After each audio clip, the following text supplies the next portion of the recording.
Gigabucks here with MLB The Show 20 on its way. I want to go through the top 5 changes to the game for next year right now. Now, there are other changes than this in the game, but I just want to go through these 5 as the top 5, I guess. But we'll continue our coverage on the channel going forward. So, number 1, Ozzie Smith, a.k.a. one of the channel. This isn't in order at all, right? There's a whole bunch of his stuff, but one of the top 5 changes, I maybe should have done a countdown, but I think they're all pretty relevant, is the perfect. As you see here, the swing timing, swing contact, perfect type of stuff. For people who know, this is the stats from the beta, which I participated in. And these are changes outside of like MLB rule changes, right? Rule changes that have like the 3-batter minimum will be in the game next year. Some of the roster changes for franchise, that kind of stuff. That's all changing. Maybe we could do a video on that later, but perfect, as you see right here. Batting average of 860. That's the batting average. Slugging percentage, 2,000. The OPS, 2953. Pretty freaking good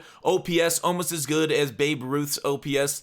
That legend, that son of a gun. Actually, quite like double his OPS. But, so if you hit it perfect, and Ramon did say perfect happens only about 2% of the time of the at-bats during the beta, so it's very rare to happen. It's hard to do when you square it up perfectly. You can see when you get perfect, he's basically getting right around the center. You see these center dots right here? That means he's a power hitter because the big one's high. A ground ball hitter would have the big ones low. The contact vision, the contact right here is the center one. The vision, the outside one. So if you nail it right down the center, you will get a perfect.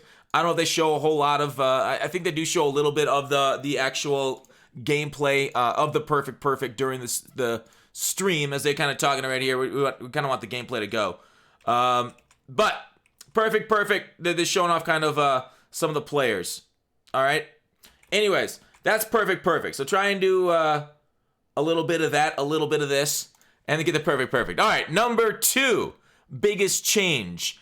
Oh, shoot. That's number 3. Derek Jeter's number 2. The number 2 biggest change, in my opinion, is the fielding, kind of not only this graphic, but like the extreme catch indicator. So now, if you hit, I think it was right stick down, you can see this of all the players. You can see their arm strength. If you try and test them on bases, you wouldn't want to test the center fielder at all, but the outfield, the left and right fielder, go ahead and test the way on them. But the bigger thing, I think, with fielding changes will be the first step. You see these guys getting their first step off the ball. That one was basically a perfect first step, I believe they said. So you see how it explodes right out of that. So fielding first step, something they added a lot of effort and stuff into, a lot of effort into to make them go quicker, better, more reactive. Like whereas like with worse first steps, you'll kind of hesitate before going. You see how that's not that. I think that's a very good first step. I'm trying to find out who the bad first step is. This one's a bad first step. See how he kind of takes like false steps there? So it's going to be harder to get the ball with bad first steps. So that's something they definitely added in. We saw last year fielding matter more. They're going to make it matter even more this year. They're going to kind of add more depth to that, make defense, in their opinion, more fun. With that, we also had throwing into the infield with like outfielders. And I think this is the extreme catch. This might be the...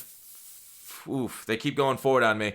They do the extreme catch indicator and the throwing going on. Here's the extreme catch indicator. Do you see how he was a bad fielder? He wasn't able to get to it. Like if you time it up perfectly, maybe he wasn't a bad fielder, but he wasn't able to get to it. So like if you can hit it perfectly, if the user skill is there, diving for the ball at the right time with the right fielder, you could potentially get to it, right? See how he got that one? So that red circle around the fielder is the extreme catch indicator. Also new this year. So defense, very important. We saw it last year when everybody was running out like the Tony Gwynn, Ichiros of the world. It's going to be just as important, if not more important this year, which is crazy because last year it was super relevant. All right.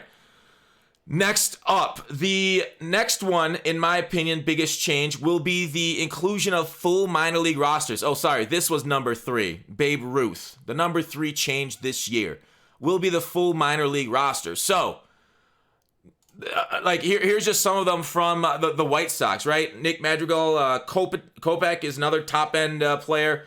Chester Cuthbert, I think he's actually been in the major leagues before, so they've had him. Polka, yeah, I think he's major league material. Yeah, so like those are 2, like, so they have full minor leagues basically, right? They've been working on this, they said, for 10 years to bring in an MLB The Show. They finally got it in. Looks like we're down to AA right here. I don't know if I think they may have added.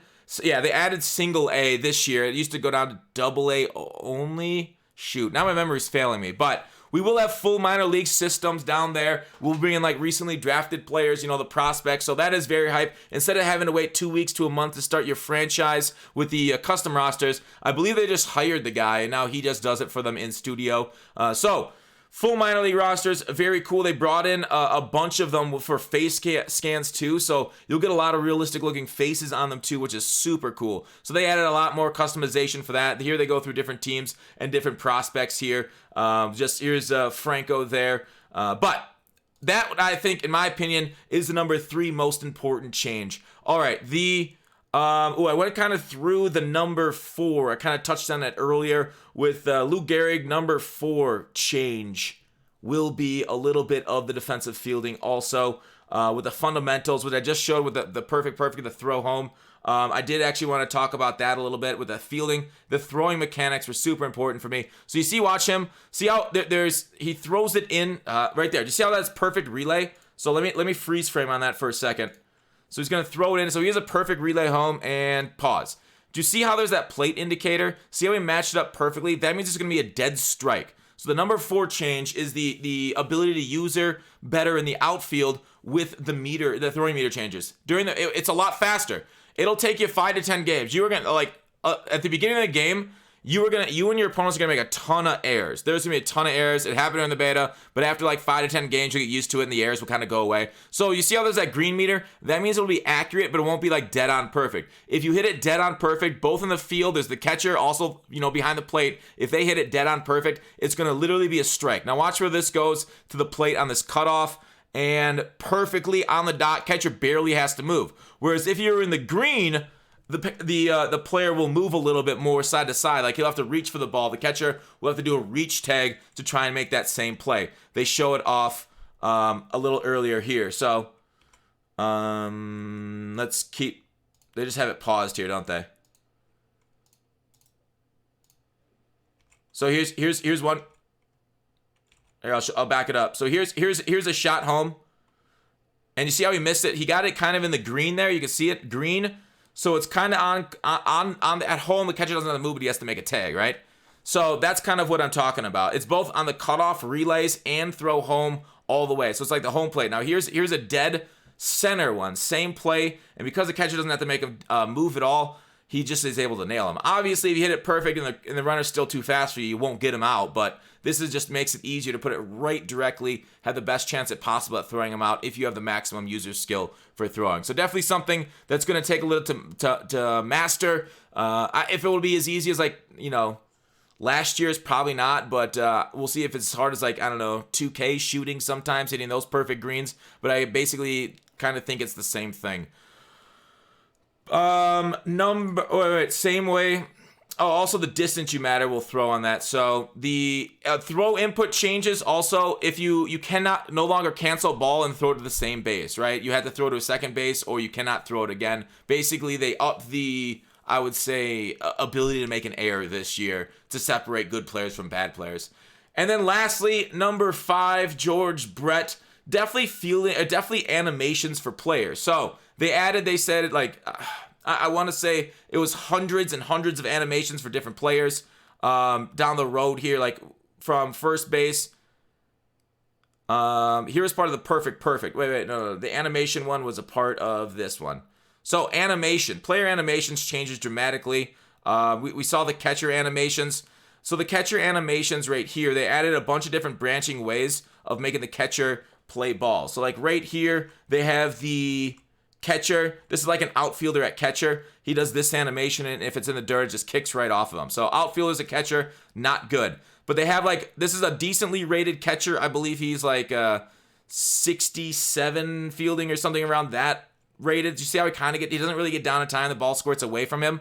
And then they go, that's the same guy again. So that's like a average rated catcher. But then do you see how this is a top end rated catcher? Do you see how it kind of softly hits him right there? So the animation for catching, so catching, blocking matters. They added a bunch more animations for that to allow it on the branch, both left and right, and go down there to kind of stop it, get it in front of it, and basically they'll be able to throw you out there at that point. So blocking matters this year, whereas last year it didn't matter that much. They also added a bunch more animations for first baseman. For right-handed first baseman, also got things. So like they used to have to like spin the wrong way and throw it. So now they spin around and do a 3/4, like, 3/4 around the world throw. So same thing. They also gave them a bunch more animations. They captured players, put it into game, the baseball players that they work with. So a whole bunch more animations to hopefully feel like smooth out fielding. We saw this in previous years with fielding in MLB The Show, where it's like we'd be able to like cheese them around the bases, basically run past them. The tag wouldn't get down at times, so they had more animations for tags around second base and stuff. So they're just doing some more of that, like the more branching animations, the ability to turn that 3-6-1 double play allows them to play a little bit smoother out there, so that way you can really make it work for you. So a lot more user skill this year, a lot more animations that can allow you to get more branching scenarios, plays, that kind of stuff. So those are the top 5 changes to the game for next year, in my opinion. I didn't mention franchise road to the show, anything like that. I'll do another video on that coming up. But those are the gameplay changes for this year. I hope you guys enjoyed. Thanks for watching Call to Action. I'll see you tomorrow.